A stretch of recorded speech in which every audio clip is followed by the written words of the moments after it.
Um, Going back in time for a minute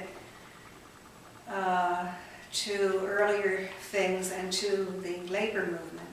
When 1199 made its first entry into Connecticut in the early 70s, it was still a fairly small union, and it started out in the South, and then it came up to New York. So when they came to Connecticut, the idea was to organize Yale New Haven Hospital. And this space here was the organizing location. So the workers were here for their meetings and their strategy sessions and you name it. Because of the labor laws, they weren't able to try to organize the whole hospital, but they did organize the kitchen. And so the dietary workers have been, I think, over 35 years now organized the Yale New Haven Hospital. But there's a huge effort to organize the hospital as a whole.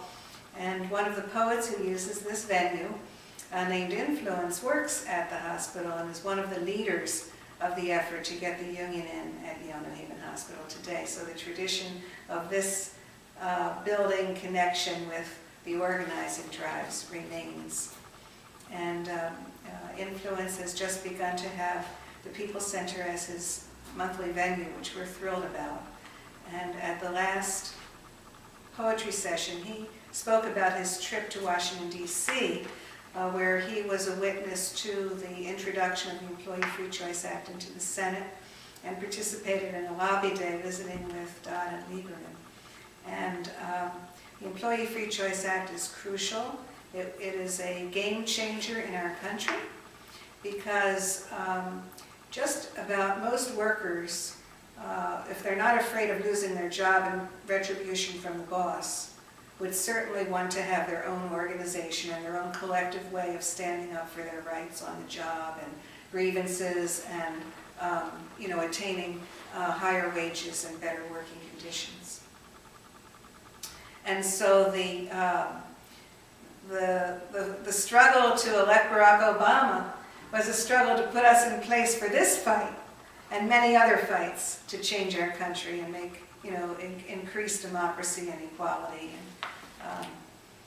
one of those important aspects is this Employee Free Choice Act, which now the three largest corporations, I think Walmart, Starbucks, and I forgot the third right now, they've come together very insidiously and very cleverly, and a couple days ago they introduced an alternative language which completely guts every advance that the Employee Free Choice Act stands for. It negates the entire thing. So they're trying to change the debate. So what that brings me to is to say, as Barack Obama himself said, his election was not the change, it was the chance to make the change. And we're very committed to that. We're an activist place here. We organized an entire bus to go down to the inauguration for that very reason, and we were wearing buttons which said, "We the people are the change." And so from our very inception, we've been doing that.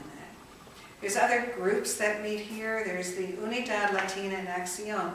This is an immigrant rights organization in New Haven. It was born in the New Haven People's Center, and they're playing a role around the state now for the protection of families to be able to stay together and to change the whole laws to deal with the super exploitation of immigrant workers. And in 2001, after the Twin Towers went down in New York, there was a targeting of immigrants in this country. And so what we did was to invite in some lawyers who were familiar with your rights.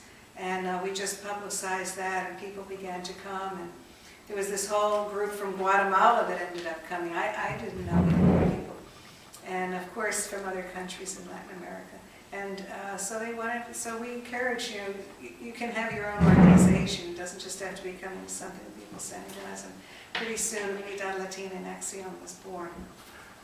And that is the organization that was key in getting the ID card in New Haven, which is, it was a big fight here, and it was made nationally known because the anti-immigrant white supremacist organizations oppose this thing. But it's for all of us. I have one, and what it does is provide a means of photo ID if you don't have another way of getting a photo ID. It has a library card on it, entrance to the parks in New Haven, and people can use it for banking. And so it's really a nice little accomplishment along the way to much bigger changes that are needed and we're committed to. On the walls around me is drawings by children, which were made in the Peabody Museum on Martin Luther King birthday. They have a festival there, and we had a table and with materials to draw Dear President Obama, My Dream Is. And we put all those together, and we also had a program here for African American History Month with a high school competition on the same theme. We put all those together into a beautiful book that through our Congresswoman Rosa DeLauro we have sent for presentation to the President. We're very excited about that. It's another way of getting the voices of the grassroots, which is really what is needed. And that's what we're committed to. We're a grassroots place here. We're an organizing place, and an activist place, and a coalition place. And we especially want to reach out to young people and say, this is your home. You know, come and be creative and help to make a better world.